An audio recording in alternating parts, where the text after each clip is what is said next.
Bonjour à tous, je vous propose un projet de niveau débutant pour vous entraîner sur le langage Python. Il s'agit d'un projet de conversion d'unités. Vous allez pouvoir convertir toutes sortes d'unités, même si ici on va se concentrer sur les longueurs, centimètres vers pouces ou pouces vers centimètres.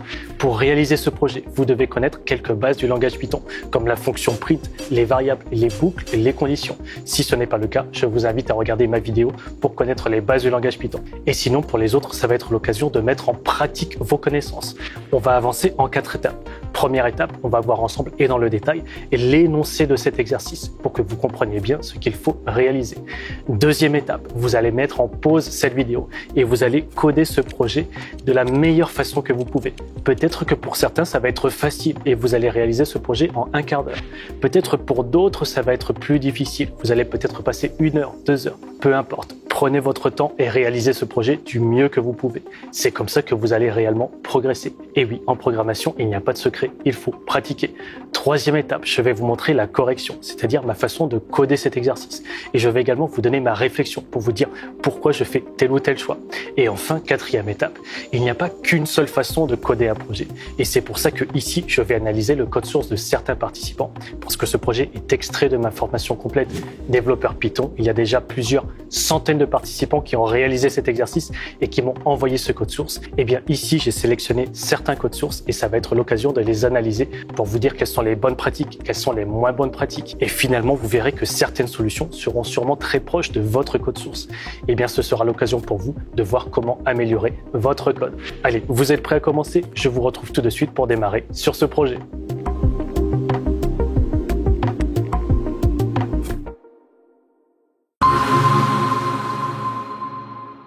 On va d'abord revoir ensemble l'énoncé de cet exercice précisément. Pour cet exercice, vous allez créer un programme de conversion d'unités qui sera capable de convertir des pouces en centimètres et vice-versa. Un pouce, c'est 2,54 cm. Si vous cherchez sur Google pouce vers centimètre, vous allez tomber ici sur cette interface de conversion. 1 pouce égale 2,54 cm. Vous pouvez également inverser. Si je prends centimètre, il va convertir vers pouce, donc 1 cm égale 0,3937 que j'ai arrondi à 394 au niveau de l'énoncé. Et là, je donne un exemple. Un écran de 17 pouces de diagonale correspond à 43,18 cm parce qu'on prend le nombre de pouces et on le multiplie par 2,54 pour avoir les centimètres. 17 fois 2,54 égale 43,18. Comment votre programme doit se comporter? D'abord, demandez à l'utilisateur s'il souhaite convertir de pouce vers centimètre ou centimètre vers pouce. Donc, on va devoir avoir une sorte de menu ou une interface pour demander à l'utilisateur un premier choix. Ensuite, une fois qu'on a choisi notre sens de conversion, on va demander à l'utilisateur de rentrer la valeur à convertir. Par exemple, on va choisir pouce vers centimètre et ensuite on va rentrer 17. Il va convertir 17 pouces vers centimètres et donc votre programme doit afficher la valeur convertie, dans cet exemple 43,18 cm. Et ensuite, fin du programme. Ça, c'était la première suggestion, mais ensuite, il y a des améliorations optionnelles. Par exemple, boucler pour convertir plusieurs valeurs en conservant toujours le même sens de conversion. Attention à l'énoncé. Bien sûr, vous pouvez faire le programme de votre façon, mais ici, on va respecter l'énoncé que j'ai proposé de manière précise. Ça veut dire qu'une fois que l'utilisateur a demandé une valeur à convertir, on va lui reproposer de reconvertir d'autres valeurs, mais toujours dans le même sens de conversion. Ça veut dire si on a choisi pouce vers centimètre, eh bien les fois suivantes, ce sera toujours pouce vers centimètre. On ne va pas reproposer ce premier menu avec le choix de la conversion. Et ensuite aussi proposer une option pour sortir du programme. C'est tout concernant l'énoncé. Vous pouvez également le télécharger au format PDF avec cette fiche téléchargeable. Le lien est dans la description. J'aurais pu également vous faire une démonstration du projet attendu, mais je préfère que vous travailliez directement à partir d'un énoncé pour ne pas vous influencer. Maintenant, c'est à vous de jouer. Vous pouvez utiliser l'éditeur de votre choix, par exemple Visual Studio Code. Vous pouvez également recopier l'énoncé pour l'avoir sous les yeux. Par exemple ici, copier-coller dans une chaîne Python à plusieurs lignes. Vous utilisez les 3 guillemets, coller du texte à plusieurs lignes ici. Comme ça, vous avez l'énoncé sous les yeux. Juste avant de commencer, n'oubliez pas de liker cette vidéo et de vous abonner à cette chaîne, ce qui me permettra de vous proposer plus de tutoriels. Je vous laisse maintenant coder ce projet. Mettez cette vidéo en pause, faites-le, passez du temps. C'est comme ça qu'on progresse et on se retrouve juste après pour la correction. Est-ce que vous avez trouvé ce projet plutôt facile ou plutôt difficile? En combien de temps vous l'avez réalisé? Est-ce que vous sentez que cette mise en pratique vous a permis de progresser en langage Python? Eh bien, dites-moi tout ça en commentaire juste en dessous de cette vidéo. Aussi, si vous aimez ce type d'exercice et que vous souhaitez progresser rapidement avec un cursus complet, je vous invite à regarder la description de ma formation complète développeur Python. Le lien est en description et vous pouvez également y accéder depuis mon site web codeavecjonathan.com/formation. C'est un paiement unique. Vous avez accès à tout. Vous pouvez consulter la formation autant de fois que vous voulez et vous avez également accès à un support pour poser toutes vos questions. Allez, on se retrouve maintenant pour la correction de ce projet. À tout de suite. Allez, juste avant de commencer à coder, je vais juste recopier certaines parties de l'énoncé que je vais mettre directement en commentaire ici dans mon programme. Pour faire des commentaires de plusieurs lignes, je rappelle qu'on peut utiliser les 3 guillemets et coller les commentaires à l'intérieur. Comme ça, j'ai l'énoncé sous les yeux. Là, j'ai créé un fichier qui s'appelle convertisseur-correction.py et je vais pouvoir commencer à coder. Je vais le faire vraiment de manière naturelle, c'est-à-dire en live, en direct, pour que vous voyez comment je code un programme. Déjà, c'est toujours bien de bien comprendre l'énoncé. Bien comprendre l'énoncé, c'est déjà 50% du travail. Première étape, alors, je vais commencer à coder et vous allez voir que je code en général de manière itérative, c'est-à-dire que je fais une première version, puis je l'améliore, etc. Déjà, première chose, demander à l'utilisateur le sens de conversion. Donc là, on va rajouter un print et on va rajouter un message d'accueil, par exemple. Bon, ça, c'est pas précisé dans l'énoncé, mais on va se prendre quelques libertés. Ce programme vous permet d'effectuer des conversions d'unités. Et ensuite, on va proposer notre menu. Print, on peut proposer un choix. Alors, c'est vrai qu'on va demander à input le choix à l'utilisateur. Votre choix, espace, et je vais mettre ça dans le choix, variable choix par exemple. Alors bon, est-ce que je code en français ou est-ce que je code en anglais? Normalement, je code toujours en anglais. C'est-à-dire que j'utiliserai une variable qui s'appelle choice. Les textes, je les aurais gardés en français parce que là on est sur un programme en français, mais le style d'écriture au niveau du programme, je le ferai en anglais. La question c'est, est-ce que je code pour que vous puissiez comprendre le code de la façon la plus simple possible et du coup j'écris le code en français, ou bien est-ce que je code vraiment à ma façon? Eh bien, de manière ici un peu exceptionnelle, je vais coder vraiment à ma façon. C'est-à-dire à quoi ressemblerait mon code réel pour développer ce programme. De toute façon, par la suite, on va analyser le code des participants, qui généralement est codé en français. Comme ça, vous aurez les 2 versions. Mais ici, je vais donc coder en anglais. Mais vous verrez que même si vous ne connaissez pas l'anglais, vous allez pouvoir suivre relativement facilement. Input votre choix. Là, la question, c'est de se dire qu'est-ce qu'on va mettre au niveau du menu. L'utilisateur va rentrer quelque chose. Donc, en général, on va lui proposer une réponse simple. On va pas demander à l'utilisateur de taper beaucoup de caractères. Donc là, pour que ce soit simple d'utilisation, soit la personne, elle va rentrer un 1 ou un 2 pour choisir le sens de conversion. Par exemple, 1, ça va être pouce vers centimètre, cm. Et deuxième choix numéro 2, l'inverse, centimètre vers pouce. D'ailleurs, je pense que l'unité centimètre, c'est mieux de la mettre en minuscule.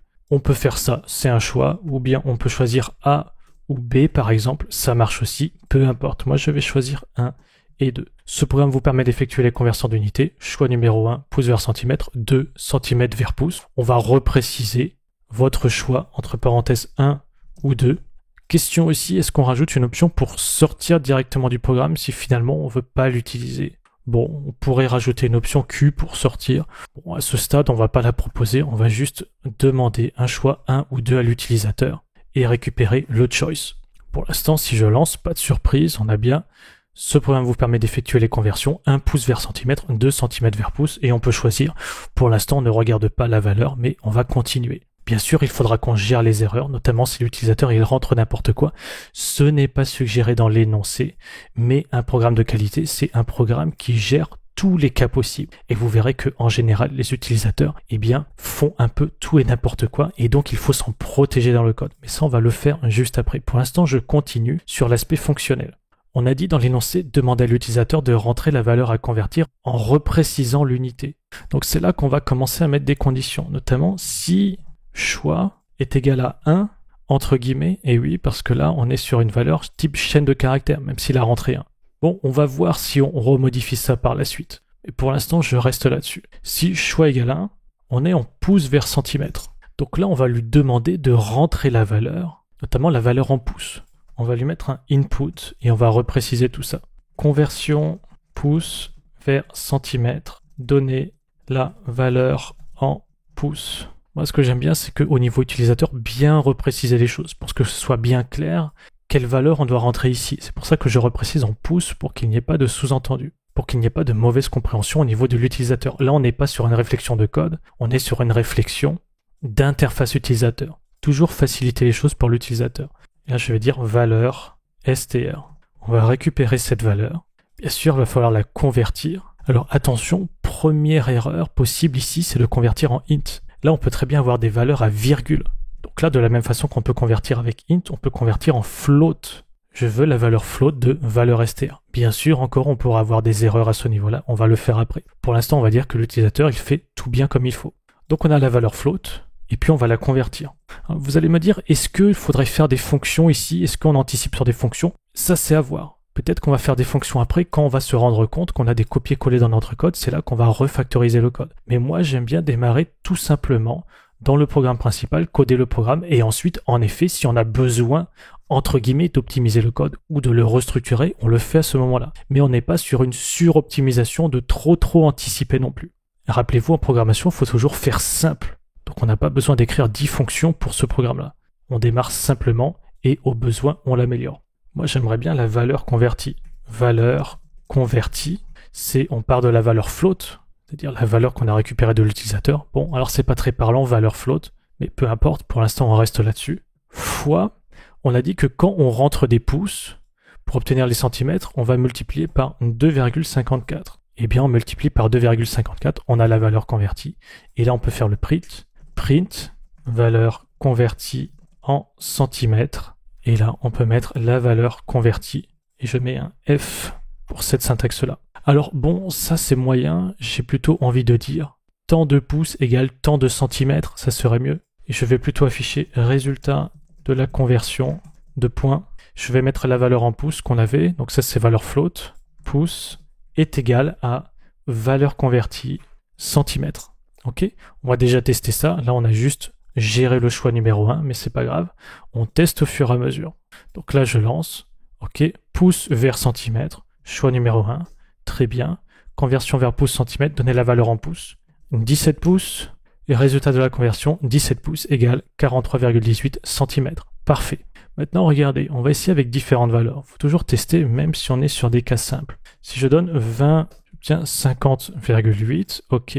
J'essaye encore. Si je mets 10, 25,4, 9. Mais si je disais, par exemple, 10,5. Si on met 10,5, il ne le prend pas parce qu'il considère que virgule, ça ne fait pas partie d'un nombre. C'est le point qu'il faut utiliser si vous voulez avoir des nombres à virgule. Donc ça, c'est quelque chose qu'il faudra qu'on gère au niveau des erreurs. Mais si je donne, par exemple, 10,5, ça, il le prend en compte. Vous voyez qu'il le convertit bien. Si je prends 10,11, alors là, on a quelque chose d'intéressant. Vous voyez que ça vaut toujours le coup de tester. Là, le résultat, il s'affiche avec beaucoup de virgules. Et ça, au niveau affichage, ça fait pas très propre. On va dire qu'on va limiter au maximum à 2 chiffres après la virgule. Bien sûr, c'est pas quelque chose que j'avais mis au niveau de l'énoncé. Mais comme je l'ai dit, dans votre programme, il faut prévoir tous les cas. Et c'est pour ça qu'il faut tester. Vous voyez ici, c'est anodin, on a testé avec quelques valeurs, mais on s'est rendu compte d'un petit problème d'affichage. Au niveau fonctionnel, tout est bon, mais autant rajouter cette amélioration. Avec Python, vous avez une fonction qui s'appelle round. Là, sur Google, si je tape Python round, eh bien, vous voyez que on va avoir différents exemples. Bon, on a la doc Python officielle où on a ce site W3School qui est d'ailleurs pratique. Je vous conseille de regarder de temps en temps dessus. Là, on va cliquer ici et puis on peut cliquer sur des exemples de code et vous voyez que ici, on a un exemple 5 virgules avec plein de chiffres après la virgule. On a 2, le nombre de décimales souhaité, et si on fait run, eh bien, on obtient ce résultat 5,77 parce qu'il a arrondi. Pourquoi est-ce qu'on a un 7 et pourquoi pas un 6? Parce que le chiffre derrière, c'est un 5. Donc, il a considéré que l'arrondi le plus proche, c'était 5,77. Mais si on avait mis un 4, l'arrondi le plus proche, c'était 5,76. Ok? Donc ça, c'est une fonction qui est intéressante qu'on va pouvoir utiliser dans notre code pour justement limiter le nombre de décimales ici sur la valeur convertie. Alors, la valeur d'entrée, si l'utilisateur veut rentrer avec plein de décimales, ça c'est son problème. Mais nous, au niveau du résultat, on va faire quelque chose de propre. Donc là, on va rajouter un round et on va dire que on arrondit ça à 2 décimales. Et là, vous voyez que si je relance avec l'exemple qui causait ce problème, 10.11, eh bien cette fois-ci on a quelque chose de plus propre, 25,68 cm. En effet, il a bien arrondi le 6,79 à 6,8. C'est correct. Parfait. Alors maintenant, il faudrait qu'on termine ce programme, notamment avec le choix numéro 2.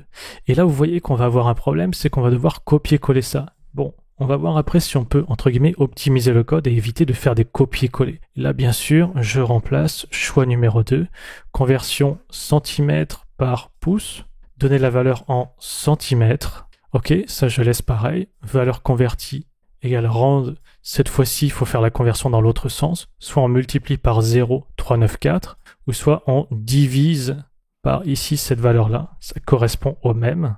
Résultat de conversion, valeur float centimètres égale valeur convertie pouce. Alors, qu'est-ce qui est intéressant de voir dans ce qu'on vient de faire? Vous voyez que finalement, ce code et ce code sont relativement identiques. Qu'est-ce qu'on a modifié? On a modifié les énoncés ici, au niveau du nom des unités à convertir. Est-ce que ça pourrait pas être des paramètres d'une fonction? Et on a aussi modifié ici la façon de convertir. Donc ça aussi également, ça pourrait être un paramètre d'une fonction. Notamment, on a multiplié par une valeur. Ici, on a divisé par une valeur. Bon, on pourrait très bien, comme on l'a dit, comme dans l'énoncé, multiplier par 0,394, ça correspond au même. Du coup, on n'a plus à se soucier de l'opération, c'est toujours une opération multipliée, mais ça aussi, on va dire le facteur de conversion ici, ça pourrait être une valeur qu'on passerait à une fonction qui pourrait gérer tous les cas. Et pour l'instant, on reste sur cette version-là. Regardez, je vais convertir dans l'autre sens. Donc là, 2, conversion centimètre vers pouce, donner la valeur en centimètres. Si je donne 43, on va pas être loin de 17 pouces. Vous voyez, 16,94 pouces. Très bien. Alors, directement ici, moi j'aimerais bien optimiser le code pour en faire une fonction. Parce qu'on a vu, c'est quasiment le même code. On aimerait bien une fonction qui fait quoi? Moi, ce que j'aime bien, c'est directement partir sur le résultat. C'est-à-dire, ne pas coder la fonction tout de suite, mais dire, voilà, idéalement, qu'est-ce que je voudrais ici? Bon, je voudrais faire quelque chose. Alors, le nom de la fonction, on va le régler par la suite, mais on va dire conversion. Alors oui, au passage, j'ai pas tenu la promesse que j'avais dit, c'est-à-dire coder en anglais, parce que quand je le fais sous forme de tutoriel, je m'en suis pas rendu compte, mais j'ai l'habitude de coder en français quand je fais ça, quand j'explique tout. Donc c'est pas grave. Bon, je vais du coup le coder en français. Allez, je vais remplacer choice par choix pour que ce soit homogène. Bon, ça change pas grand-chose. Du coup, la fonction, on va l'appeler comment? Effectuer conversion. On va peut-être la renommer plus tard, mais en tout cas, qu'est-ce qu'on veut faire? On veut lui donner les unités à convertir. Par exemple, ici, c'est pouce vers centimètre. Donc, on pourrait très bien donner le paramètre pouce, le deuxième paramètre centimètre, comme ça on pourra gérer l'affichage avec ça. Donner la valeur en pouces, bon, ça on l'a déjà. Virgule, qu'est-ce qu'on va donner? Ben, on va rien donner d'autre pour l'instant parce que de toute façon, la fonction va demander à l'utilisateur la valeur et va convertir. Et donc, il faudrait qu'on connaisse le facteur de conversion qu'on va passer ici. Et ensuite, un résultat de conversion. Bon, là, les valeurs que la fonction aura calculées. Et puis les unités, on les a déjà. Donc, rien qu'en passant ces trois paramètres, on va pouvoir refaire ce code et refaire ce code. Et la différence, c'est quoi? C'est que ici, alors bien sûr, tout ça, on va le supprimer. Là, pour l'instant, c'est juste, on est en train de réfléchir. Mais ici, qu'est-ce qu'on va faire? Eh bien, on passera centimètre, cm, on passera pouce, et on passera notre facteur qui est différent, celui-là. Et du coup, ça va grandement simplifier le code parce que du coup, ici, on va pouvoir définir notre fonction def, effectuer conversion. On va voir unit 1, unit 2, et on va dire notre facteur multiplicatif. Ok, et là, qu'est-ce qu'on va avoir? Eh bien, on va remettre tout ce code-là. Donc là, je reprends tout ce code. Je vais le mettre dans la fonction, on va l'adapter. Attention de bien mettre les tabulations pour que ce code soit bien à l'intérieur de la fonction. Pour rappel, la tabulation, c'est les espaces qu'on a ici, avec la touche Tab, qui est généralement à gauche de la touche A sur votre clavier. Ok. Et du coup, on va pouvoir simplifier notre code, supprimer tout ça, et se retrouver au niveau du programme principal avec quelque chose de beaucoup plus simple. Et l'avantage, c'est que ça, c'est générique. Alors bien sûr, on va adapter le code. Pour l'instant, c'est pas terminé. Mais là, je continue. Ça, c'est générique. Qu'est-ce que ça veut dire? Ça veut dire que cette fonction effectuer conversion, finalement, elle pourrait très bien gérer même d'autres types de conversion. Je sais pas, par exemple, des millimètres vers des centimètres, on aurait un autre facteur multiplicatif. Là, si je reviens sur Google, vous voyez qu'on pourrait convertir, je sais pas, par exemple, des miles avec des mètres, par exemple. Vous voyez? Tant qu'on a une formule qui multiplie, eh bien ça marche à tous les coups. Mais par contre, je pense que ça ne marcherait pas pour toutes les unités. Notamment, je pense, degrés et Fahrenheit parce qu'il y a à la fois une multiplication et à la fois une addition. Donc on pourrait éventuellement aussi gérer ces types de conversions si notre fonction gérait également. Donc là un facteur multiplicatif et également une constante à additionner, par exemple une valeur à additionner, quelque chose comme ça, qui fait qu'on pourrait gérer tout type de conversion. Mais bon, on va rester dans le cadre de ce projet. Et je vais adapter la fonction pour terminer ça, et ensuite on va mettre en place la boucle et la gestion des erreurs. Comment est-ce qu'on modifie tout ça? Bon, bah là, le plus simple, c'est de passer sur une f-string, et donc la première unité, on l'a, c'est pouce, c'est unit 1. Ici, centimètre, c'est unit 2. Attention de bien mettre entre crochets. Donner la valeur en pouces, pouce, on l'a, c'est unit 1. Ok. Là, ça serait bien de mettre un petit commentaire en disant conversion de unit 1 vers unit 2. Voilà. Et bien sûr, on pourrait très bien repréciser le type des différents paramètres ici pour que ce soit plus propre. Ensuite, qu'est-ce qu'on a? Valeur float égale float de valeur str. Très bien. Valeur convertie égale round de valeur float. Là, on met notre facteur multiplicatif. C'est ici qu'on le modifie. 2, ça c'est une constante parce que c'est le nombre de virgules. Donc ça, on le garde sans paramètres. C'est bon. Et résultat de la conversion, valeur float pouce. Attention, c'est unit 1 parce que potentiellement, ce sera des centimètres vers la valeur convertie, cm. Et donc là, c'est unit 2. Est-ce que vous comprenez bien ce que je fais là? Regardez, on va le reparcourir ensemble. Dans ce cas-là, quand je fais effectuer conversion, on a passé pouce dans le premier paramètre. Ça veut dire que là, unit 1, ça vaut pouce. Dans le deuxième paramètre, on a passé cm. Ça veut dire que unit 2, ça vaut cm. Et le troisième, 2,54, c'est le facteur. Donc là, la phrase dans le input, ça va dire conversion pouce vers centimètre, donner la valeur en pouces. Okay? Par contre, dans ce cas-là, on a passé centimètre en premier. Donc le unit 1, c'est centimètre. Le deuxième, c'est pouce. Donc unit 2, c'est pouce. Et donc, là, dans le input, dans ce cas-là, il va dire conversion centimètre vers pouce, donner la valeur en centimètres. OK? Bon, là, je relance pour voir que tout marche bien. Votre choix 1, conversion pouce-centimètre, donner la valeur en pouces, 17 pouces. OK, 43,18, ça marche. Dans l'autre sens, 2, donner la valeur en centimètres, 43,18, ça fonctionne, on a 17 pouces, parfait. Là, vous voyez que le programme, il est tout petit, mais il gère déjà tout ça. Maintenant, j'ai dit que ça serait bien de pouvoir redemander à l'utilisateur plusieurs fois de convertir, mais en gardant le même sens de conversion. Bon, et aussi quelque chose qu'on pourrait améliorer, c'est au niveau des noms. Moi, je passe beaucoup de temps à nommer les fonctions, les variables, etc. pour que ce soit le plus clair possible. Notamment ici, vous voyez que cette fonction, finalement, qu'est-ce qu'elle fait? Effectuer conversion, ok.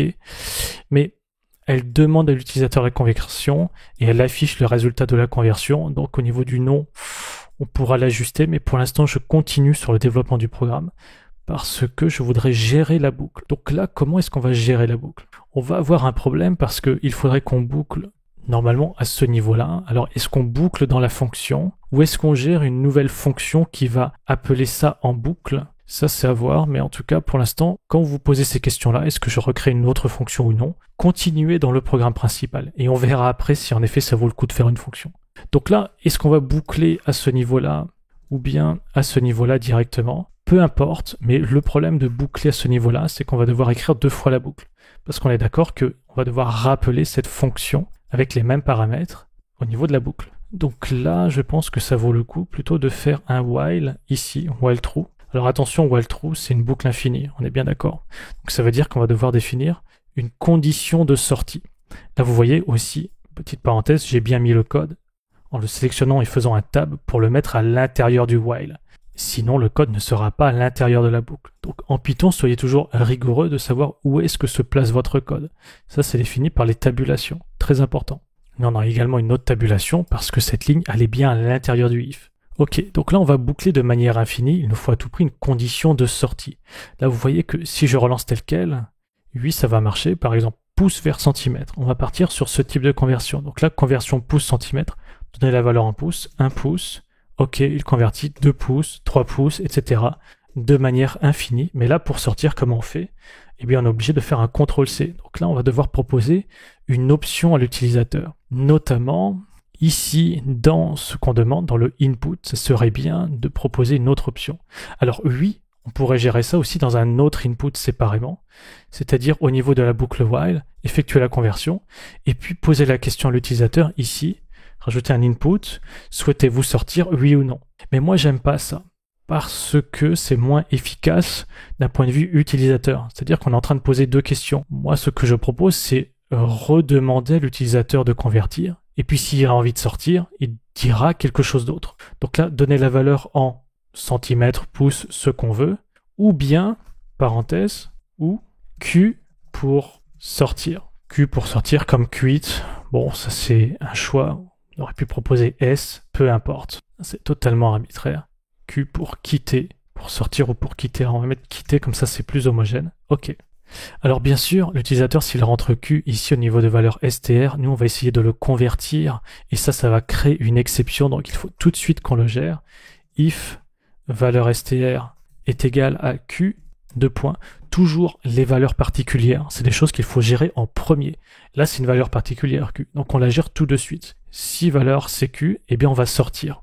Alors on va sortir, qu'est-ce que ça veut dire? Est-ce que je return de la fonction? Ben oui, mais si je fais ça, on va quand même reboucler ici, ça va pas breaker la boucle. Et je peux pas faire de break à ce niveau-là, parce que là je ne suis pas dans une boucle. Alors on pourrait complètement quitter le programme et faire un exit. Ça, exit, ça va terminer le programme directement, fin de l'histoire. Là regardez, je vous montre. C'est pas la solution que je souhaite retenir, mais je vous montre quand même.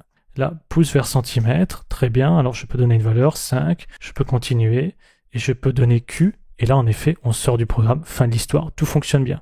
Fonctionnellement, c'est correct, on pourrait rester sur cette solution-là, mais moi j'aime bien que au niveau du programme, qu'il y ait un cheminement, que ce soit clair où est la condition de sortie. Vous voyez, cette boucle while true, on voit pas clairement où est la condition de sortie. On peut penser qu'on va boucler de manière infinie. Et c'est pas à cette fonction de gérer ça. Cette fonction-là, elle n'est pas censée savoir qu'elle est appelée dans le contexte d'un while true. Elle ne le sait pas. Et d'ailleurs, ce ne sera pas forcément toujours le cas. Pourquoi est-ce qu'on n'appellerait pas cette fonction à l'extérieur? Pourquoi on ne pourrait pas la réutiliser dans un autre programme principal? Donc, c'est pas cette fonction de gérer ça. C'est pas elle de le faire. Et donc, cet exit, entre guillemets, la fonction-là, elle prend trop de responsabilité. Elle a un rôle trop important là. Elle n'a pas à se soucier de ça. Par contre, c'est à elle de nous dire, tiens, est-ce que l'utilisateur, il a répondu une valeur ou non? Ou est-ce qu'il a exprimé le souhait de sortir? Et donc, elle va nous retourner un résultat. Elle va retourner, par exemple, false. False, c'est que, je sais pas, on a souhaité quitter le programme, et true, ça s'est bien passé. Return true, pourquoi pas. Ou bien l'inverse, on pourrait dire return true. Si la logique, c'est de dire return true, l'utilisateur veut quitter. D'ailleurs, normalement, en Python, les commentaires s'écrivent juste après la définition de la fonction avec 3 guillemets. Ok, de cette façon, et ici vous écrivez eh bien, les commentaires pour expliquer comment fonctionne cette fonction, etc. Moi, j'aime pas faire ça, parce qu'en général, dans tous les autres langages de programmation, on n'a pas cette habitude. On le fait avant la fonction. Donc moi, bon, c'est une habitude que j'ai, mais c'est comme ça. J'aime bien le faire avant la fonction. On peut remettre ça en cause, mais moi, je vais le faire de cette façon. Effectuer conversion. Cette fonction convertit les unités unit 1 vers unit 2. Bien sûr, on pourrait rajouter paramètres, tout documenter, etc. Bon, en général, je documente le strict minimum parce que, entre guillemets, c'est plus rapide de relire le code. Et donc, au niveau des commentaires, je mets normalement strictement ce qu'il faut savoir. Donc, pour moi, le plus important, c'est de savoir qu'on convertit de unit 1 vers unit 2. Bon, on pourrait détailler les paramètres, etc. Mais moi, ce qui m'intéresse, c'est par contre documenter le return. Parce que là, le return aussi, il faut savoir qu'est-ce qu'il fait. Return true, l'utilisateur veut quitter le programme, ou c'est plutôt ne veut plus convertir. On ne sait pas s'il veut vraiment quitter le programme, mais il ne veut plus convertir. Donner une valeur à convertir. Ok. Donc là, bien sûr, pour que la logique fonctionne, il faut qu'un coup, faut qu'on returne true et un coup, faut qu'on returne false. Finalement, on a dit que quand c'est true, on doit quitter. Donc là, on va devoir tester si... En effet, le résultat c'est égal à true, Donc je pourrais très bien mettre égal à true, mais ça n'a pas de sens parce qu'on peut faire un if directement, c'est pareil. Et là on fait quoi? Un break. Break, ça veut dire qu'on va casser l'exécution de la boucle. Donc là, ça veut dire qu'en effet on va sortir. Et ça c'est un code que j'aime bien moi, parce que justement on voit tout ici. C'est bien de gérer votre boucle et les conditions qui font sortir de la boucle au même niveau du programme, et pas le mettre à l'intérieur d'une fonction comme on l'avait fait avec le exit. Donc moi je préfère ça, même si on va devoir le répéter 2 fois. Ok, break. Alors, à ce niveau de connaissance, c'est-à-dire qu'on n'utilise pas les collections, on ne va pas pouvoir se débarrasser de ce code dupliqué. On pourrait s'en débarrasser à ce niveau de connaissance, notamment comme on n'utilise pas les collections, on ne va pas pouvoir se débarrasser de ce copier-coller ici. Vous voyez qu'on a du code qui est relativement similaire. Bon, c'est juste les paramètres qui changent. Franchement, ici, c'est pas très grave. Mais en effet, notamment un peu plus tard, je pousserai un peu plus la réflexion de ce programme pour vous montrer qu'on pourrait même aller plus loin. Et pour l'instant, je reste là. Vous voyez que le programme, il est assez concis. Je relance. Pouce vers centimètre 1. Je peux donner des valeurs, 4, 3, etc. Et je peux décider de quitter Q. On sort du programme. Très bien. Et ça va marcher également dans l'autre sens de conversion. Je rentre 2. Je donne des centimètres. Je reçois des pouces. Alors là, je me suis trompé. J'ai rentré les mauvais caractères. Justement, on va gérer les cas d'erreur. Très bien, je rentre Q, je sors, tout est propre. Maintenant, gestion des cas d'erreur. Les cas d'erreur sont à différents niveaux, notamment au niveau du choix ici du menu, mais aussi au niveau des valeurs ici. On va commencer à les gérer au niveau des valeurs. Notamment, ce serait bien de pouvoir reposer la question à l'utilisateur. Valeur str égale input. On teste si valeur str égale Q. Ça va rester en place comme ça, aucun problème. Les problèmes, ça va arriver quand on va souhaiter convertir ici. Cette conversion, elle peut échouer. On l'a vu, notamment si je demande un choix et que je donne n'importe quoi, on va essayer de le convertir en float. Et là, on a une exception, notamment une value error. Eh bien, c'est ça qu'on va gérer au niveau de l'exception. Quel est le code qui peut poser problème? Eh bien, c'est cette ligne-là qui va gérer l'exception, parce que c'est elle qui convertit le float. Et ça, c'est aussi un problème que je vois dans le code des participants parfois, c'est que votre try except, il faut le mettre que sur la ligne qui peut potentiellement poser problème. On va pas commencer le try à ce niveau-là, ça n'a pas de sens. Donc le try, on va le mettre ici, et on va mettre notre except à ce niveau-là. Except de value error d'ailleurs. Et là, bien sûr, il faut mettre un tab pour que cette ligne soit bien à l'intérieur du try. Et le value error, on va le gérer ici. Alors, on va essayer de convertir. Si on n'arrive pas à convertir, qu'est-ce qu'on fait? Eh bien, on va afficher une erreur. Print, erreur. Vous devez rentrer une valeur numérique. Et on va repréciser. Utiliser le point et non la virgule pour les décimales. Alors, il est un peu long ce message. Ce serait bien qu'on ait un retour à la ligne. Pour faire un retour à la ligne, soit on peut utiliser 2 prints, soit on peut utiliser le anti/n. C'est pareil. Bon, c'est un choix. Je vais mettre par exemple 2 prints. Ok, utiliser le point et non la virgule pour les décimales. Ça, c'est quelque chose qu'on va mettre entre parenthèses.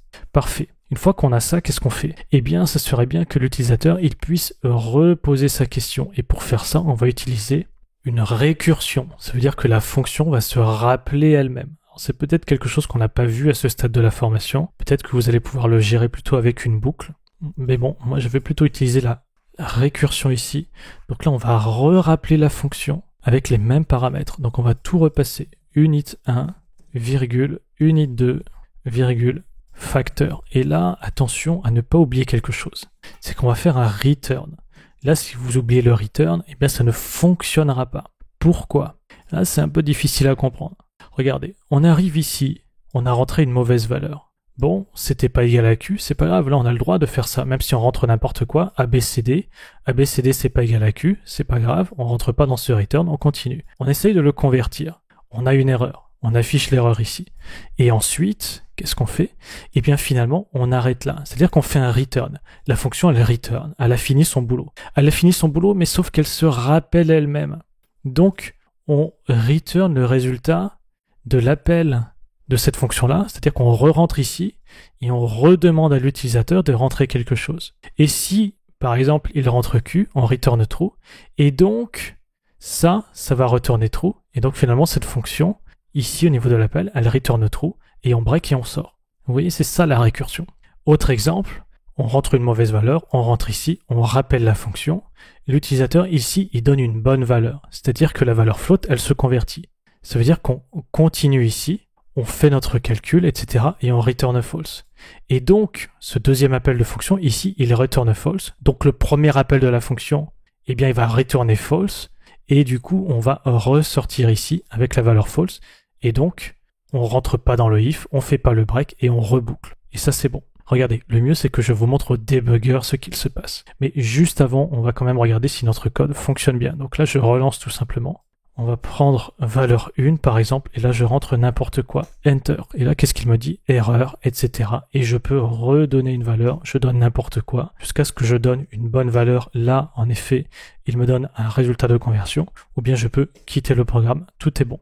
Si je lance au debugger, regardez, on va mettre un point d'arrêt, et on va venir se placer à ce niveau-là. Je lance ici debug Python file. Pourquoi je me mets ici au debugger? Parce que le input va bloquer. Donc le plus intéressant, c'est se placer après le input. Notamment ici, on va choisir le choix numéro 1. Et du coup, on va forcément arriver sur cette ligne-là. Et ce qui nous intéresse, c'est qu'est-ce qu'il se passe à l'intérieur de cette fonction et au retour de cette fonction. Donc c'est pour ça que j'ai choisi de me mettre ici. Là, je vais lancer en debug.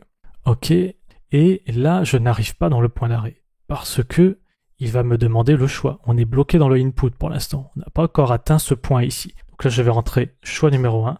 Et j'arrive bien sur le breakpoint. Parfait. Et là, qu'est-ce qu'on va faire? On va rentrer dans la fonction. Donc on va faire un step into. C'est la flèche qui part vers le bas. Step into. Je rentre dans la fonction avec les valeurs. Unit 1 qui vaut pouce. On peut les revoir également sur la gauche. Unit 2 qui vaut centimètre. Et facteur qui est égal à 2,54. Parfait. On va demander le input. Donc là, attention. Si on fait un step over pour lui dire d'exécuter la ligne, il va nous bloquer parce qu'il va nous demander une valeur. Nous, on va donner une mauvaise valeur. On va donner n'importe quoi. Donc là, on continue. Valeur str, c'est zazaza. Parfait. Je continue, step over. On rentre pas dans ce cas-là. On va faire le try. Le try va échouer. Donc on va arriver ici dans le except. On va afficher l'erreur. Parfait. Et là, on va re-rentrer dans la fonction. Donc là, on va faire un step into et on revient ici avec les mêmes valeurs. Unit 1 pouce, unit 2 cm, facteur 2,54. Et step over, on rentre dans le input. On va cette fois-ci donner une bonne valeur, par exemple 4, enter. Pareil, valeur str vaut 4. Donc là, je continue l'exécution. Ça vaut pas Q, on rentre pas dans ce cas-là. Est-ce que dans le try, on va passer dans l'erreur? J'essaye de convertir. Cette fois-ci, ça a marché. Donc on tombe pas dans le except, on part directement après. On fait ce qu'on a à faire, c'est-à-dire le print. On return false. Et là, regardez qu'est-ce qu'il se passe. Je fais un step into, et là, j'arrive ici. Pourquoi j'arrive ici? Eh bien oui, c'est normal, parce que c'est le deuxième appel de cette fonction qui avait été appelé à ce niveau-là. Premier coup, on est rentré là. On a fait l'appel de cette fonction, on est rentré dedans, on a fait ce qu'on avait à faire, on est retourné. Donc là, on return ici, on a retourné avec la valeur false. Donc ici, on va retourner la valeur false. Et là, si je fais un step into, on ressort ici avec la valeur false. Donc, je ne rentre pas dans le if. Et je reboucle à ce niveau-là, et je re-rappelle la fonction. Ok? Encore une fois, ça c'est un style d'écriture, on aurait pu le faire avec une boucle while, etc. Tant que la valeur n'est pas la bonne, on reboucle, mais ça on va le voir dans l'analyse du code des participants. Moi j'aime bien utiliser la récursion à ce niveau-là, parce que ça simplifie le code. Ce qui est important dans la récursion, c'est justement qu'on ne fasse pas de boucle infinie et qu'on ait bien des conditions de sortie. Les conditions de sortie de notre récursion ici, c'est quoi? Eh bien, c'est si l'utilisateur a choisi Q pour sortir, on fait un return true. Donc on ne va pas re-rappeler la fonction de manière infinie. Et également, si la conversion s'est bien passée, on va faire un return false. Donc on ne va plus re-rappeler cette fonction. Ok, donc on a géré le premier cas d'erreur. Deuxième cas d'erreur à gérer, c'est au niveau du menu ici. On pourrait le gérer de manière vraiment très simple et faire un if choix est égal à 1, or choix est égal à 2. Ça veut dire que c'est bon. Mais sinon, on va lui redemander des choses. Donc là, on pourrait se dire, si c'est pas ce cas, si not choix égale 1, or choix égale 2, donc l'opposé, c'est-à-dire le cas qui n'est pas bon, et bien là, on va mettre un message d'erreur. Print, erreur, vous devez choisir 1 ou 2. Et là, on va devoir reboucler à ce niveau-là. Donc là, en effet, il faudrait qu'on ait une boucle. While true, 2 points. Bon, j'ai l'habitude de mettre while true. On pourrait très bien utiliser une variable et modifier la valeur de cette variable, ou bien utiliser un while true avec un break. C'est un style d'écriture. Et attention, c'est normal qu'on ait bien 2 boucles séparées ici. On a une boucle ici pour le cas d'erreur avec l'affichage du menu. Très bien. Une fois qu'on a choisi le sens de conversion, on ne va pas le redemander à l'utilisateur. On se rappelle ici que une fois qu'on a choisi sens de conversion. C'était dans les options supplémentaires, je ne l'ai pas recopié à ce niveau-là. Et si je reprends ici, optionnel, boucler pour convertir plusieurs valeurs en conservant toujours le même sens de conversion. Donc c'est pour ça qu'une fois qu'on a fait ce choix et que ce choix est valide, eh bien on boucle dans les conversions jusqu'à ce qu'on quitte le programme.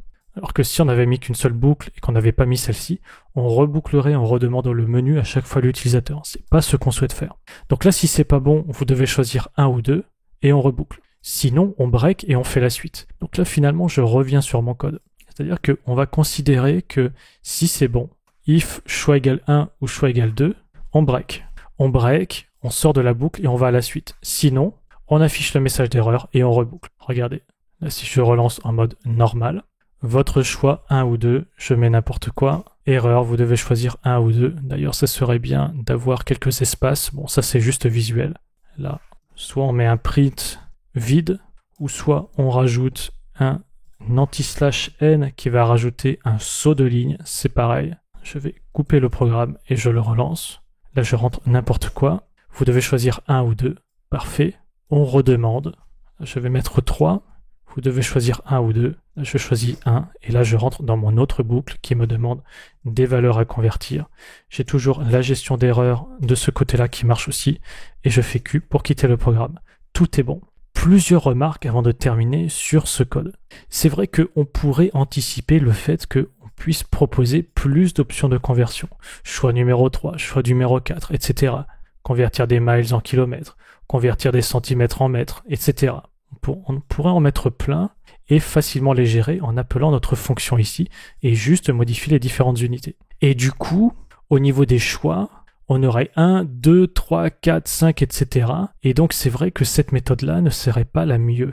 Il faudrait à ce moment-là le gérer comme un int et donc convertir le choix de l'utilisateur en int et à ce moment-là créer une fonction qui pourrait s'assurer que l'utilisateur ait bien rentré un choix numérique compris entre un min et un max et du coup ça nous permettrait de gérer beaucoup plus de valeurs facilement. Mais ici, je ne l'ai pas fait parce qu'on n'a que 2 choix. Du coup, je ne convertis même pas la valeur. Je regarde si la chaîne correspond à 1 ou 2.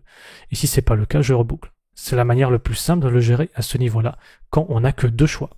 Mais en effet, je vous l'accorde, ce n'est pas la manière la plus extensible.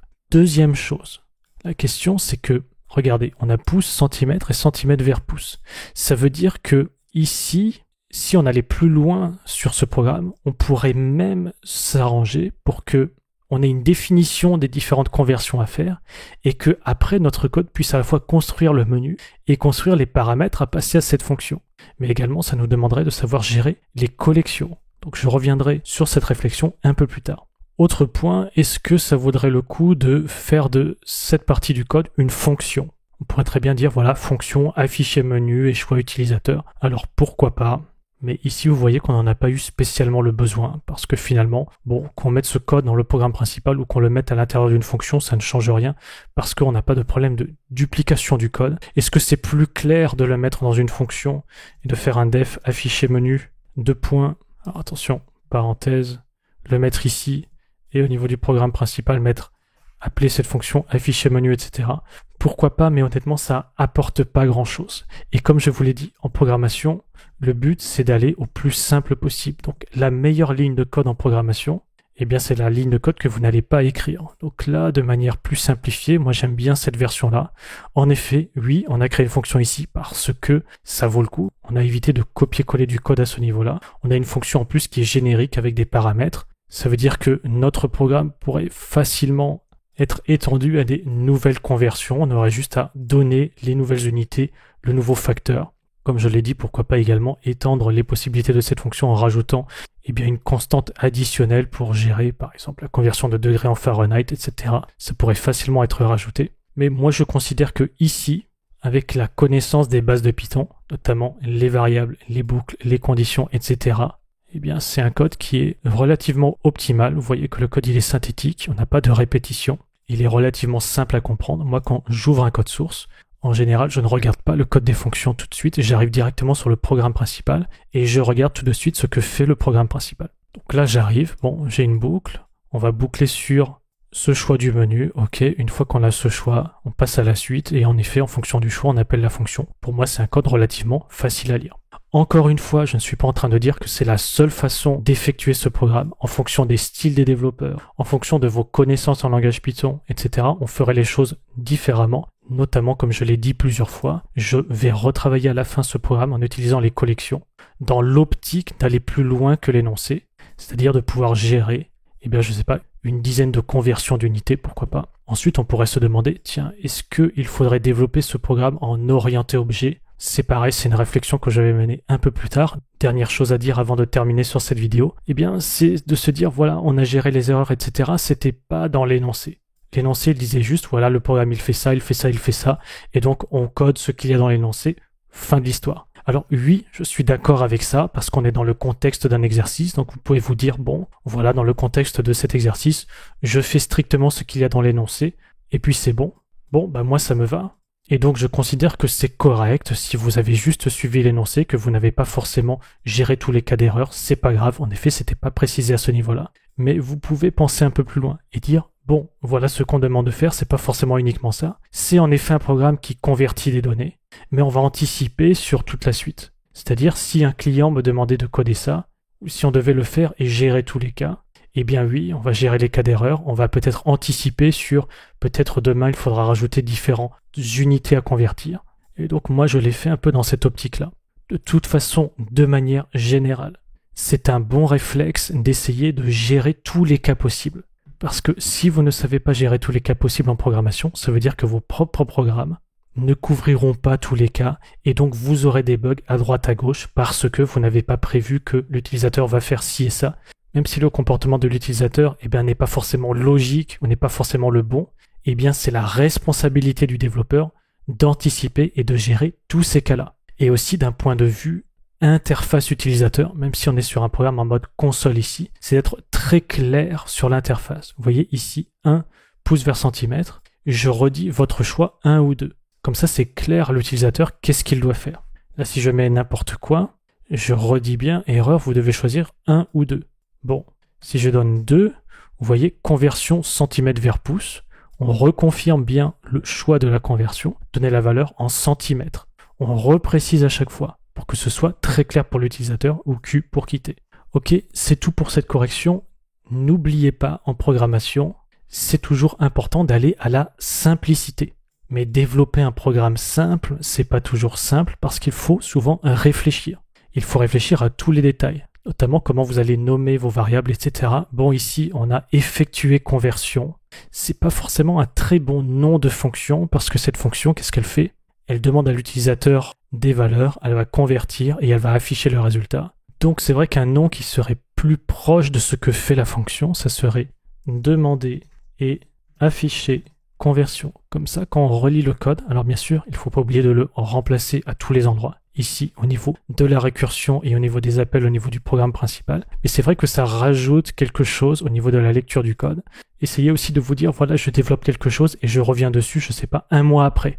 Eh bien, un mois après, quand on revient ici, là, c'est vrai que ça serait bien de mettre juste un commentaire, menu, choix de la conversion, et ici de mettre un commentaire, demander les valeurs à convertir à l'utilisateur. Comme ça, c'est clair, on a les différentes parties, on a ce premier menu, on a cette partie ici, la fonction, cette fonction, qu'est-ce qu'elle fait? On passe pouce, centimètre, etc.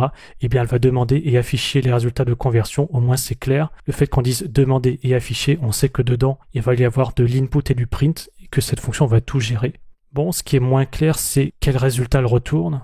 Mais ça, on l'a rajouté au niveau des commentaires ici de la fonction. Elle retourne quoi? Eh bien, return true, l'utilisateur ne veut plus convertir.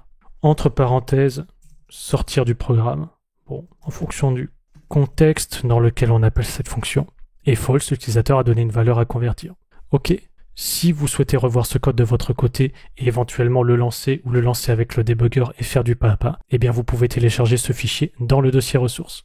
C'est tout concernant la correction de l'exercice et maintenant on va se retrouver pour l'analyse du code source des participants. À tout de suite. On est toujours sur l'épreuve de code numéro 1, le convertisseur, et je vais passer à l'analyse du code des participants. J'ai donc fait une sélection de certains codes sources, notamment les codes sources qui sont relativement différents les uns aux autres, afin qu'on puisse couvrir un large panel de solutions différentes. Et donc j'ai tout simplement copié-collé certaines solutions et j'ai constitué une liste de fichiers Python qu'on va justement analyser, potentiellement adapter, modifier en fonction des différentes remarques. En tout cas, vous pourrez télécharger ces fichiers à partir du dossier ressources. Et si je modifierai un fichier, eh bien je rajouterai underscore modifier ou corriger, comme ça vous aurez les deux versions. J'ai sélectionné 16 fichiers, plus 2 à la fin qui utilisent les collections. L'objectif de cet exercice était avant tout de pratiquer sur les bases du langage Python, variables, fonctions, boucles, etc.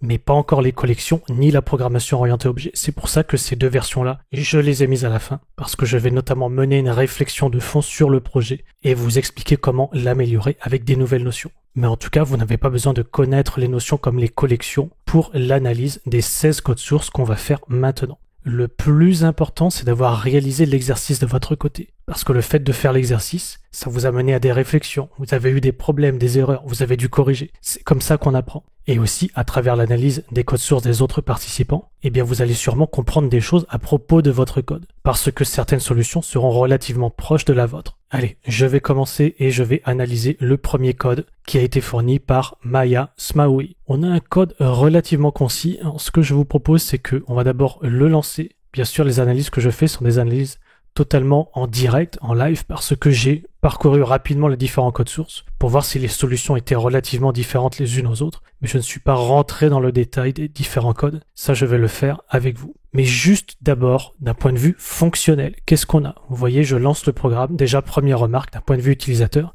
c'est vrai que c'est pas très lisible parce qu'on n'a pas de retour à la ligne. Donc c'est un petit détail, mais bon, choisissez pouce vers centimètre ou centimètre vers pouce. On va choisir 1 par exemple. Quelle est la valeur en pouces à convertir? Donc là, c'est bien, il a remis l'unité. Donc là, on va donner par exemple 17 pouces et on reçoit bien 43,18 cm. Parfait. Souhaitez-vous sortir de la boucle? Oui ou non? Donc là, il nous demande si on veut reboucler ou non. Donc là, on va dire non. Mais par contre, la boucle ne fonctionne pas. Voulez-vous sortir de la boucle? J'ai dit non, mais on est quand même sorti. Bon, très bien. Juste, je vais relancer. Qu'est-ce que ça fait si je mets n'importe quoi à ce niveau-là? Bon, il sort directement sans message d'erreur. Ok, allez, on va analyser ce code source. Condition égale input, choisissez le nombre correspondant à votre requête. Bon, là, juste petite remarque. D'ailleurs, comme je vais modifier le code, je vais l'enregistrer sous un autre nom. J'ai rajouté underscore modifié. Donc là, juste remarque. Ça serait bien d'avoir des retours à la ligne. Si vous ne souhaitez pas mettre de print avant, vous pouvez tout simplement rajouter un anti-slash n. Si vous êtes sur Mac, l'anti-slash, ça se fait en appuyant sur Option Shift et la touche slash. Et là aussi, je vais mettre juste ici anti-slash n. Anti-slash n, c'est un caractère spécial qui fait un retour à la ligne. Et là, vous voyez que si je relance, eh bien, j'ai 1 et 2, vous voyez à la ligne, et ça serait bien de rajouter encore un anti-slash n. Votre choix 1 ou 2 avec 2 points espace. Et comme ça, vous allez voir, ça clarifie déjà les choses. Vous voyez, ça c'est déjà mieux visuellement. Ensuite, je continue sur le code. If condition égale 1. Alors bon, ça c'est un tout petit détail, c'est correct, mais c'est mieux d'avoir un nom de variable, autre chose que condition, parce que condition c'est pas très parlant. Par exemple, on pourrait avoir un nom de variable qui serait choix utilisateur, c'est plus parlant, ou choix tout court. Que la condition, bon, de toute façon, tout peut être une condition, on sait pas trop à quoi ça se réfère. En tout cas, si condition c'est égal à 1, à ce moment-là, il positionne une variable boucle égale 2. Alors ça, c'est un peu curieux, je sais pas pourquoi boucle égale 2, on va voir. Et ensuite, il boucle. While boucle égale 2, valeur pouce égale input, quelle est la valeur en pouces à convertir? Ok, donc là, il nous demande la valeur. Il va la convertir directement. Donc là, il n'y a pas de gestion d'erreur à ce niveau-là. Et d'ailleurs, au niveau des réponses non plus, on l'avait vu, au niveau du choix 1 ou 2, que si on rentrait quelque chose d'autre, il n'y avait pas d'erreur, mais on sortait du programme. Par contre, là, ce qu'on observe, c'est que si on fait un choix, puis qu'on rentre n'importe quoi, bon, il n'y a pas de gestion d'erreur derrière. C'est pas grave. Donc, on convertit, il reste en float, ça c'est correct. Il multiplie la valeur, on a la valeur convertie. Là, encore une fois, petit détail, valeur 1, c'est pas très parlant. Et rien ne vous empêche de réutiliser les mêmes noms de variables ici. Là, c'est une variable locale à la boucle while. Donc, si on avait utilisé valeur convertie, par exemple, eh bien, on pouvait également utiliser ce nom de variable valeur convertie ici. Cette variable-là, elle est locale à la boucle while, c'est-à-dire qu'elle n'existe que dans ce contexte-là. Donc, il n'y a pas d'interférence entre ces deux variables. D'ailleurs, là, je vais répercuter le nom. Et là, comme j'avais dit, ça serait mieux d'avoir choix conversion, par exemple. On pourrait l'appeler comme ça. Ce serait mieux que condition. Ok. Ensuite, il affiche la valeur str valeur pouce. Bon, pourquoi pas. Vaut. str valeur convertie centimètres. Parfait. Et là, il demande, souhaitez-vous sortir de la boucle un oui, deux non. D'accord, c'est pas qu'il faut écrire oui ou non. Au niveau de l'exécution, vous voyez l'importance de bien poser les questions à l'utilisateur pour que ce soit clair. Moi, j'avais compris, si je refais un choix, valeur 50, souhaitez-vous sortir de la boucle un oui, deux non. Moi, j'avais compris qu'il fallait rentrer oui ou non. Donc, vous voyez, il faut bien préciser les choses. Donc là, si je fais non, ne pas sortir de la boucle, eh bien, on reboucle effectivement. Ok, donc là, je comprends pourquoi il a positionné boucle égale 2. Parce que la réponse 2 dans son menu, ça veut dire qu'on ne souhaite pas sortir de la boucle et donc qu'on reboucle. Donc, tant que la valeur de boucle est égale à 2, on reboucle. Bon, pourquoi pas? Pourquoi pas, on peut faire comme ça. Fonctionnellement, c'est correct. C'est vrai qu'en programmation, de manière générale, la valeur par défaut qu'on affecte, c'est 0. Bon, là, c'est vrai que c'est une astuce, ça lui permet d'éliminer certaines conditions, donc pourquoi pas. Mais dans ce cas, ce que je dirais, c'est juste mettre un petit commentaire en disant « de correspond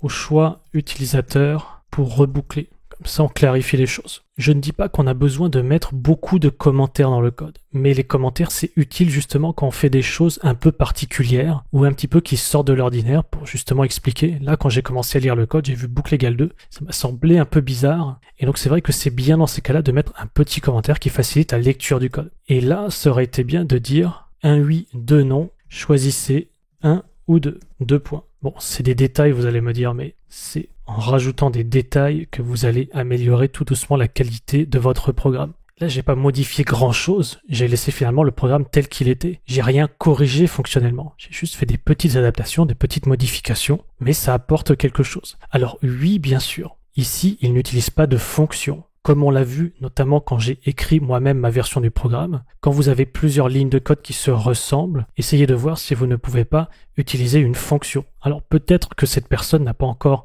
vu l'utilisation des fonctions, etc.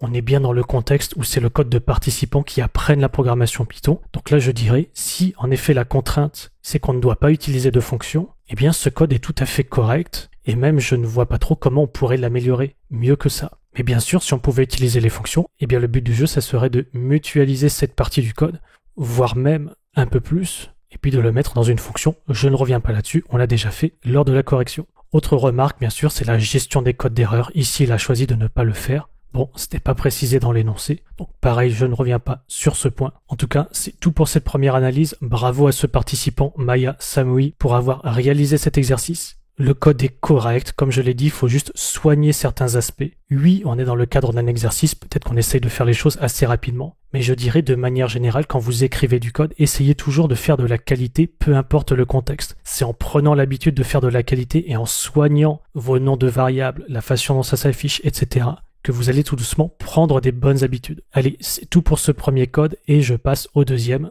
Ludovic Challonge. Là, on a un programme qui est beaucoup plus long. Donc c'est intéressant, on va voir pourquoi ce programme est plus long. Et là, regardez, quand j'ouvre un code source, moi, ce que j'aime bien, c'est aller directement dans le programme principal. C'est-à-dire ne pas regarder encore le code qui est dans les fonctions. Parce que j'aime bien dérouler de la même façon que, eh bien, comment ça va se dérouler dans le programme. Là, je vois programme principal, on démarre sur un print, ensuite on a une variable contrôle, un while, ok.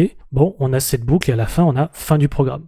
Bon, eh bien, on va voir qu'est-ce qu'on a dedans. Conversion d'unité, contrôle égale 0. Ok, il rentre dans sa boucle, while contrôle égale 0. Tout de suite, j'ai envie de voir comment il pilote cette variable. Et là, je ne vois pas dans la boucle un endroit où il va venir modifier la valeur de cette variable. Donc là, déjà, quelque chose un peu particulier, un peu curieux. Bon, je pense que je vais adapter un peu ce code. Je vais également sauvegarder sous un autre nom. Voilà, version modifiée. Et là, je vais regarder est-ce que cette variable contrôle est utilisée à d'autres endroits. Là, j'ai dans cette fonction choisir conversion, mais c'est une variable locale à cette fonction, donc il s'agit d'une autre variable, même si elle a un autre nom. Pour rappel, quand on définit une variable dans une fonction, eh bien, elle n'est utilisée que à l'intérieur de cette fonction. Elle a un contexte. Là, c'est pareil pour cette fonction-là. Choix valeur. Bon, c'est une habitude qu'il a d'utiliser une variable, sauf que là, on a un break. Alors, on va rentrer dans les détails. Mais bon, pour moi, ça, c'est un peu curieux. Type conversion égale choisir conversion. Allez, on va dérouler tout ça. Choisir conversion, c'est cette fonction-là. Pour l'instant, j'ai pas vu qu'on avait appelé afficher message. Elle est appelée où celle-là? Je ne la vois pas à ce niveau-là, donc elle doit être appelée dans une autre fonction. Choisir conversion, et bien justement, elle est appelée ici. Donc là, si je comprends bien, dans ce while, on va toujours choisir conversion. Sauf que cette fonction qui s'appelle choisir conversion, en effet, elle permet à l'utilisateur de choisir en affichant ce message-là avec des prints. Très bien. While contrôle égale 0. Entrez le numéro correspondant à votre choix. Si choix égale 1, print conversion pouce vers centimètre. Contrôle égale 1. D'accord. Choix égale 2, etc. Et là, il retourne contrôle. Donc là, artificiellement, c'est comme si il avait converti la réponse de l'utilisateur, sauf qu'il l'a pas vraiment converti, il l'a fait à la main, c'est-à-dire si c'est 1 en chaîne de caractères, c'est 1 en valeur numérique. Bon, là j'ai envie de dire, c'était pas la peine de s'embêter avec ça. Vu qu'on avait déjà la valeur choix, pourquoi ne pas répondre à la valeur choix? Je vois rien qui justifie l'utilisation d'un int ici. Pourquoi on aurait besoin d'un int? On peut très bien faire des égalités sur une chaîne de caractères, on pouvait répondre choix et tester ce que c'est égal à 3, à ce moment-là c'est sorti, par exemple. Et là faire un break, et du coup on n'avait pas besoin de la variable contrôle. Mais bon, je continue. Valeur initiale égale choix valeur. Alors est-ce que j'ai tout regardé en haut? Oui, donc là on a dit, le seul but de cette fonction, c'est d'afficher des choses. Alors pareil, cette fonction-là, elle est appelée qu'à un seul endroit. Elle ne mutualise pas du code. Pourquoi ne pas mettre les prints directement à ce niveau-là? Le but d'une fonction, ce n'est pas d'avoir le moins de lignes possible. C'est d'éviter de copier-coller des lignes de code qui sont similaires ou qu'on pourrait mutualiser par juste des paramètres qui varient. Mais là, on n'est pas dans ce cas-là. Moi, j'aurais très bien mis les prints à ce niveau-là et éliminer une fonction. Mais bon, c'est un choix, ça reste correct. Pour l'instant, j'aimerais bien regarder le code globalement avant de le retoucher. Ensuite, on a récupéré ces différentes valeurs. If type conversion égale 1, conversion pouce en centimètres. Donc là également, il a une fonction. Il va passer la valeur initiale choix valeur. Choix valeur, c'est quelque chose qui va demander la valeur à l'utilisateur. Alors là, on a plusieurs variables. While contrôle égale 0, valeur str égale input, saisissez la valeur à convertir. Ok, là, il va essayer de la convertir. Alors là, comme je l'ai dit, il vaut mieux la convertir en float parce que potentiellement, on peut très bien avoir des nombres à virgule. Ensuite, contrôle égale 1. Il considère que ça s'est bien passé, donc il va sortir. Except print error, vous devez saisir un nombre, il ne modifie pas la valeur de contrôle, donc il reboucle. Très bien. Et là, il retourne à la valeur. Alors, là également, on pouvait faire le return directement à ce niveau-là. Quand on récupère la valeur ici de l'utilisateur et qu'on ne s'est pas pris une erreur de conversion, on aurait très bien pu mettre le return valeur int ici et fin de l'histoire. Et bien sûr, si on accepte, on reboucle. Et ici, pourquoi pas mettre un return avec une valeur 0 par exemple, mais c'est ce qu'on appelle du code non atteignable, c'est-à-dire qu'on ne va jamais rentrer ici. Là, dans son cas, oui, parce que on va sortir de la boucle et on va arriver là, il va retourner valeur int. Mais je dis, si on faisait la modification en mettant le return ici, eh bien, on n'arriverait jamais ici. Mais ça, le code, je vais le modifier après. Pour l'instant, je continue. Valeur convertie, conversion pouce en centimètres. Donc là, il prend la valeur, il la multiplie, centimètres en pouces, c'était bien cette valeur-là, il retourne le résultat. Ok. Bon, là également, je trouve que c'est un peu riche de créer une fonction pour juste faire cette opération-là, mais ça pouvait se justifier dans le cadre d'un programme plus générique qui accepterait des listes de conversion et qui prendrait, par exemple, des fonctions de conversion en entrée qui permettraient de définir des fonctions de conversion totalement custom et de gérer plein de listes de conversion possibles. Bon, on n'est pas dans ce cas-là. Pour moi, je trouve que c'est un peu luxueux, on va dire, de créer une fonction juste pour ça. Mais bon, pourquoi pas, unité principale P, unité convertie, centimètres. Donc là, oui, ça c'est intéressant parce que grâce à ça, il a pu utiliser qu'un seul print à la fin et il n'a pas eu besoin de recopier-coller le print. Vous voyez qu'il a bien valeur initiale, unité initiale. Donc ça, c'est bien fait. Il a un print générique en fonction des deux cas. Ça, c'est bien. Et fin du programme. Ok. Donc, il me semble que je n'ai pas vu si on a une gestion d'erreur. Là, si je relance le programme, en effet, le menu, il est propre. C'est bien. Pouce vers centimètre 1. Saisissez la valeur 17 pouces. La valeur est correcte. Quel type de conversion souhaitez-vous faire? Donc là, comme je l'ai dit, il nous redemande les types de conversion. Alors que dans l'énoncé, c'était dit que quand on choisit un type de conversion, on le conserve et on redemande plusieurs valeurs.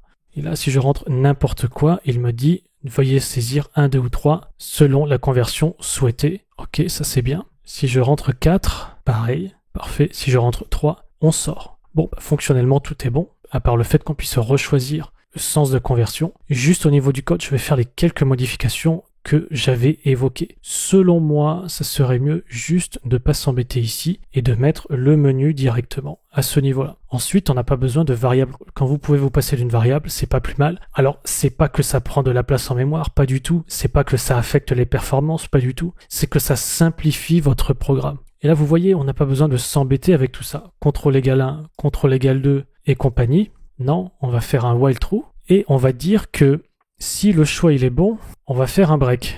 Donc là, soit je mets des breaks partout, on pourrait faire comme ça. Mais moi, j'ai pas forcément envie de mettre des breaks de partout comme ça, parce que ça, c'est pas un bon système. Pourquoi? Parce que si on avait beaucoup de conversions possibles, et si on oubliait un break quelque part, ça pourrait poser problème. Donc ça marche, mais le mieux, c'est de gérer le cas particulier tout de suite. Alors c'est vrai que le cas particulier, finalement, il arrive à la fin, c'est le else, s'il n'y en a pas 1, 2 ou 3. Donc là, on est un peu coincé. Ce qu'on peut faire, sinon, c'est de faire un continue. C'est-à-dire que continue, c'est un mot-clé qui va dire tout de suite, je reboucle. Donc là, on fait continue dans le cas d'erreur, et sinon, on break. Bon, là, c'est discutable. Ça va fonctionner, parce que pourquoi? Si on est bon, on affiche pouce vers centimètre, ou bien, si on a fait choix 2, conversion, ou bien sortie. Bon, et ensuite, on va arriver là, break, on sort de la boucle. Et sinon, on va arriver ici et on continue. Bon, c'est discutable. Je suis pas forcément fan non plus de ça, parce qu'il y a des gens qui vont pas forcément bien comprendre également ce code-là. Si on utilisait les collections, on pouvait s'en sortir avec une liste qui prend les différentes valeurs et tester si on est in dans ces valeurs-là. Mais c'est vrai que peut-être à ce stade, finalement, je reviens un peu en arrière. À ce stade de nos connaissances en Python, on ferait un break aux différents endroits. Et oui, j'ai dit précédemment que c'était pas idéal, en effet. Et ça veut dire que si on devait gérer plus de cas, il faudrait qu'on le gère avec des collections. Et là, vu qu'on a breaké sur tous ces cas-là, on n'a pas besoin de mettre le else. Parce que de toute façon, si on a breaké, c'est qu'on est sorti directement et qu'on va pas faire la suite. Donc là, si on n'a pas breaké, on fait le print. Ça, c'est l'erreur. Vous devez saisir 1, 2 ou 3 et on va reboucler. D'ailleurs, on return pas contrôle, on return choix ici, du coup. Autre remarque, au lieu de faire break, on pouvait mettre les return choix directement ici à ce niveau-là. C'est également possible. Ok? Bon, peu importe. C'est bien aussi d'avoir un return tout à la fin de la fonction. Comme ça, on voit tout de suite que cette fonction, elle a returné un résultat. Vu que j'ai modifié le type de choisir conversion, je vais arriver ici. Type conversion est égal à entre guillemets 3. Et du coup, on remplace entre guillemets 1, else. Alors, là, pareil, petite remarque. C'est vrai que dans le code, on a testé 1, 2 ou 3. Mais c'est bien que le else, ce soit le type qui est particulier. C'est-à-dire que j'aurais fait comme ça. Notamment, le type qui est particulier, c'est de quitter le programme ici. Donc, j'aurais dit if type conversion c'est 1, on fait ça. Else if, notamment c'est elif en Python, type conversion égale 2.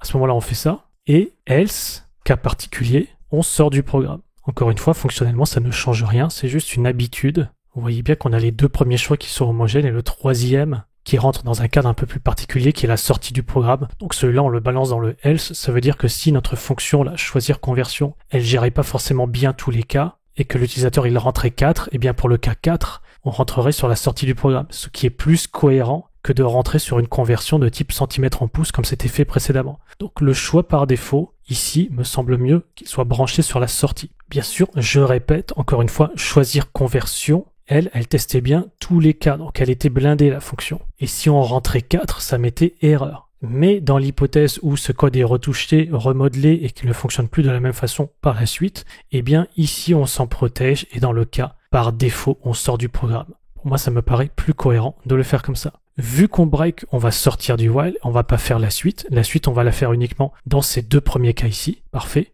Et là, on va demander le choix valeur. Le choix valeur, c'est où? Bon, également, est-ce qu'on avait vraiment besoin d'une fonction à ce niveau-là? Oui, pourquoi pas. C'est vrai que ça simplifie le code dans le sens où cette fonction va avoir une boucle, répéter, gérer les erreurs, et ça simplifie, on va dire, le programme principal. C'est vrai qu'on n'est pas, cette fois-ci, dans le cas où la fonction est répétée à plusieurs endroits, elle est appelée qu'à un seul endroit. Mais c'est plus pour nous faciliter l'écriture du programme principal. C'est de dire, bon, voilà, ici on récupère la valeur, les paramètres, etc. Sauf que j'ai cassé quelque chose, c'est la demande de la valeur ici. C'est pour ça qu'il avait mis cette première sortie au début pour mutualiser cet appel-là. Parce que là, du coup, par rapport à mes modifications, j'ai cet inconvénient de devoir rappeler 2 fois cette fonction ici, ce qui n'est pas l'idéal. Et bien sûr, on ne veut pas le faire ici, parce que si l'utilisateur il a demandé de sortir, eh bien on ne va pas lui demander de valeur. Et c'est pour ça que mettre trop de code dans les fonctions, finalement, ça nous contraint ici. Donc là, ce qu'on pourrait faire plutôt, en effet, c'est garder cette version où on appelle 2 fois tout ça. Mais l'idée, ça serait de refaire une fonction. Bon, ça, on va le faire après. Là, on a le résultat. OK.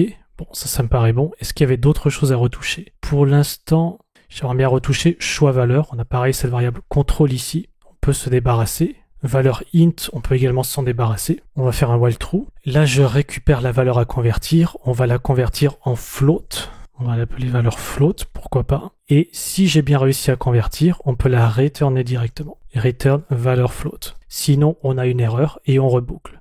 on reboucle tant qu'on n'arrive pas à convertir correctement et à retourner de la fonction. Bien sûr, du coup, le return qu'on a là, il ne sert à rien. Alors, la grande question, c'est de dire, est-ce qu'on met un return ou non? C'est vrai que dans les fonctions, on aime bien avoir quelque chose d'homogène, c'est-à-dire d'avoir un return ici à la fin de la fonction. Pourquoi? Parce qu'on ne veut pas avoir un cas où on va retourner un résultat et un autre cas où on va se retrouver ici et ne pas avoir de return, c'est-à-dire sortir de la fonction sans return. C'est ça ce que je veux dire quand je parle de quelque chose d'homogène. C'est-à-dire, n'ayez jamais une fonction qui return de temps en temps un résultat et qui parfois sort sans retourner. Il faut toujours que la fonction return dans tous les cas ou ne return jamais dans tous les cas. Donc là, on pourrait mettre return none. Bon, c'est du code non atteignable.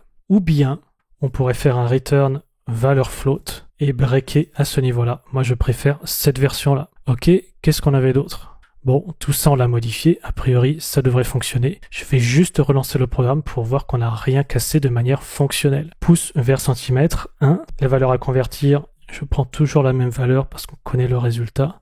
Ok, et on peut recommencer. Donc là si je prends l'opposé que je demande, 43, d'ailleurs 0,5, et là on a bien un float, et là on a bien le résultat qui est affiché. Parfait. Et si je fais 3, on quitte le programme. Donc on n'a rien cassé fonctionnellement, tout est bon. Bon, pour améliorer ça, comment est-ce qu'on pourrait faire? Vous voyez que non seulement on a des valeurs de paramètres différents, mais en plus on a une fonction qui est différente. Eh bien vous pouvez passer la fonction en paramètre d'une fonction. La fonction en soi, c'est comme si c'était une valeur. Allez, on va le faire. Je vais faire un def. D'ailleurs, comment est-ce qu'on pourrait l'appeler cette fonction?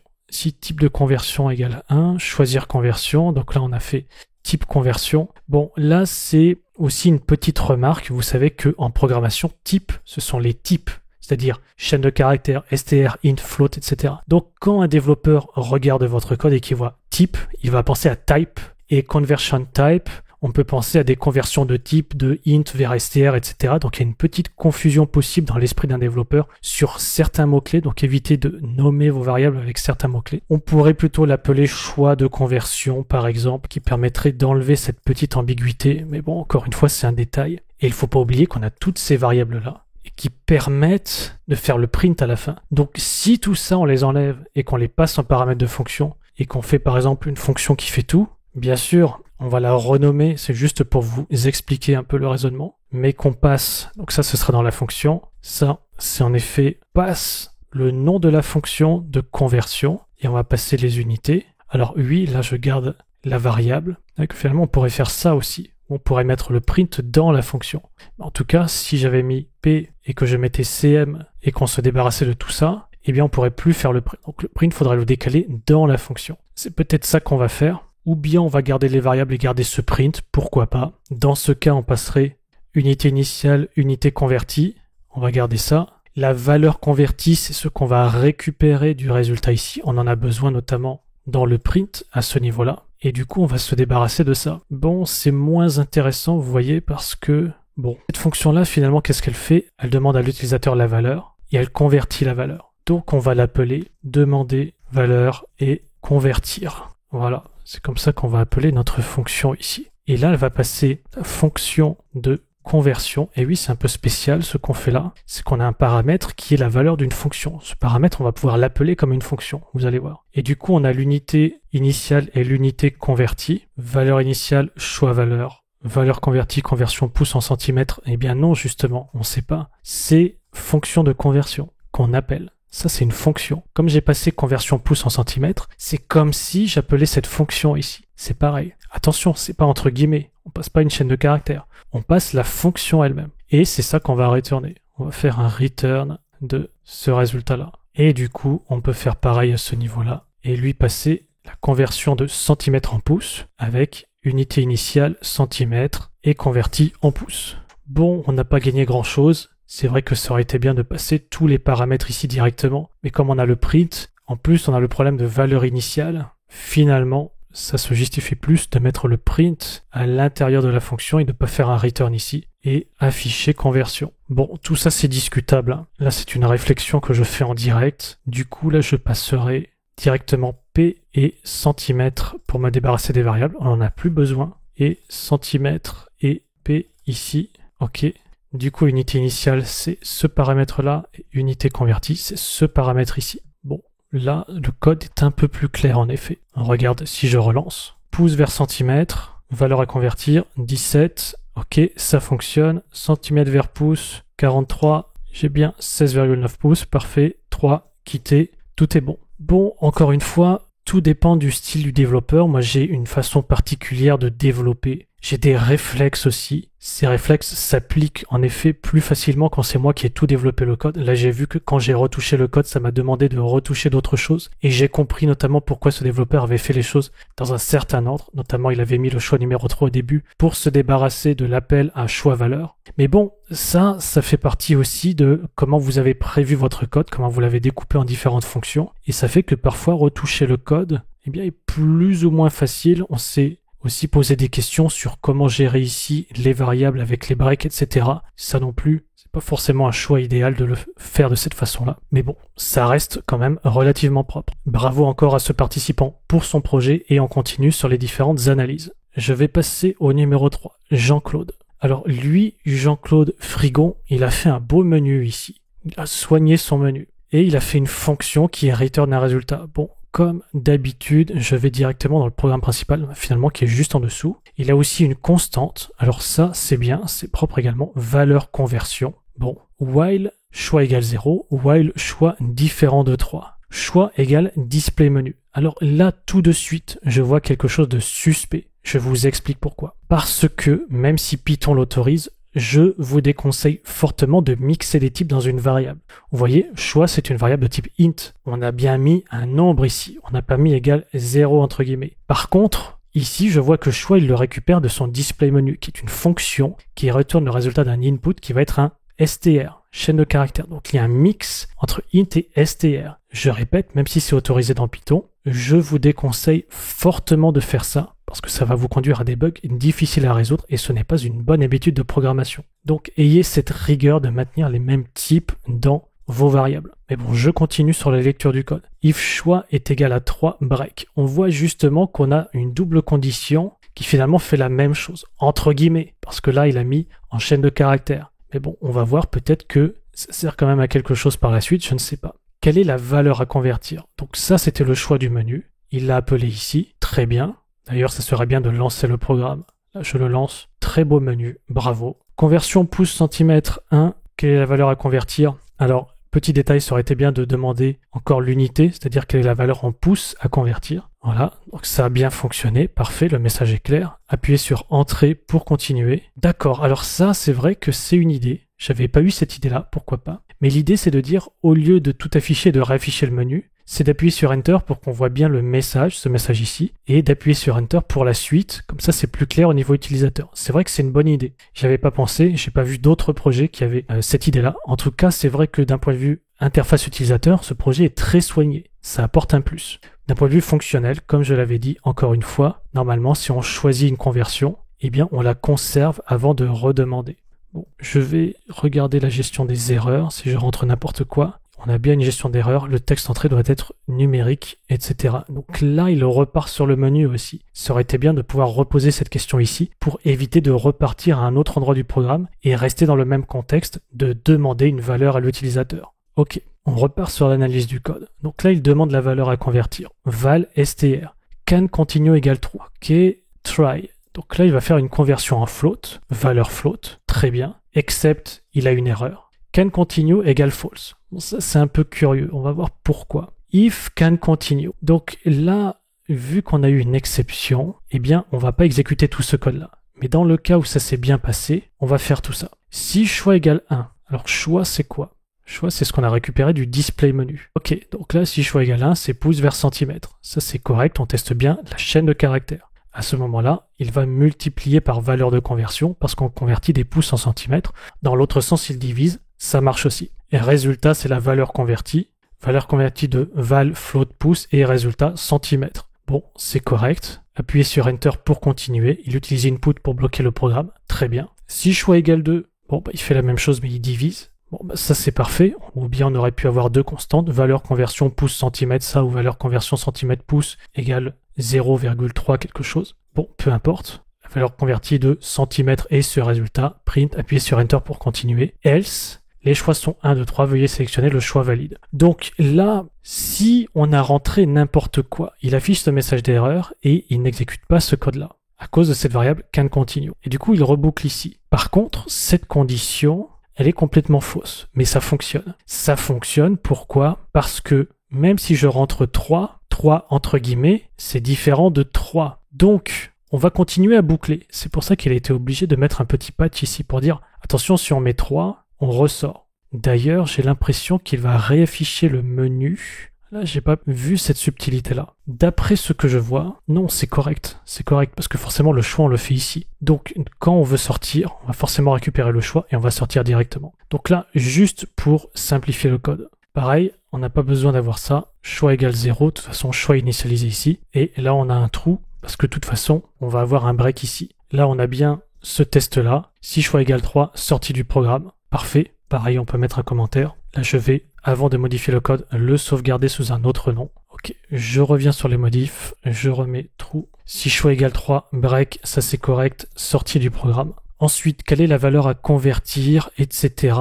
Tout ça, c'est bien. Can continue. Alors, c'est là que on peut simplifier un peu le code, j'ai envie de dire, et se passer de cette variable. C'est correct, mais on aurait très bien pu dire si value error. Là, on fait un continue. Continue, c'est un mot-clé qui permet de sauter directement. Et là, on va pas faire la suite.